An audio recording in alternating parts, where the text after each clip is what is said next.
ದೇವರ ಪರಿಶುದ್ಧ ನಾಮಕ್ಕೆ ಸ್ತೋತ್ರ ಉಂಟಾಗಲಿ. ಕರ್ತನಲ್ಲಿ ಪ್ರೀತಿಯುಳ್ಳ ಸಹೋದರ ಸಹೋದರಿಯರೇ, ಪ್ರಪಂಚದಲ್ಲಿರುವ ಪುಸ್ತಕಗಳು ಮಾಹಿತಿಯನ್ನು ನೀಡುತ್ತವೆ, ಆದರೆ ಬೈಬಲ್ ಬದಲಾವಣೆಯನ್ನು ನೀಡುತ್ತದೆ.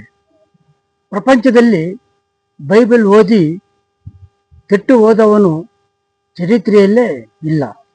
ಸತ್ಯವೇದವನ್ನು ನಾವು ಯಾಕೆ ಓದಬೇಕೆಂಬುದಾಗಿ ನೋಡೋದಾದರೆ, ಯುವಕರು ಹೇಗೆ ಬದುಕಬೇಕೆಂದು ಕಲಿಯಲು, ಅಜ್ಞಾನಿಗಳು ಜ್ಞಾನವನ್ನು ಪಡೆಯಲು, ಬಡವರು ಸಮಾಧಾನವನ್ನು ಹೊಂದಲು, ಶ್ರೀಮಂತರು ಒಳ್ಳೆಯ ಕಾರ್ಯಗಳನ್ನು ಮಾಡಲು, ದುರ್ಬಲರು ಶಕ್ತಿಯನ್ನು ಪಡೆಯಲು, ಬಲಶಾಲಿಗಳು ಧೈರ್ಯವಾಗಿ ಜೀವಿಸಲು, ವಿನಯವುಳ್ಳವರು ಘನತೆಗಾಗಿ, ಕಷ್ಟ ಜನರು ಶಾಂತಿಗಾಗಿ, ದಣಿದವರು ವಿಶ್ರಾಂತಿಗಾಗಿ, ಪಾಪಿಗಳು ರಕ್ಷಣೆಗಾಗಿ, ಕ್ರೈಸ್ತರು ಆತ್ಮಿಕ ಅಭಿವೃದ್ಧಿಗಾಗಿ ಬೈಬಲನ್ನು ಓದಬೇಕು.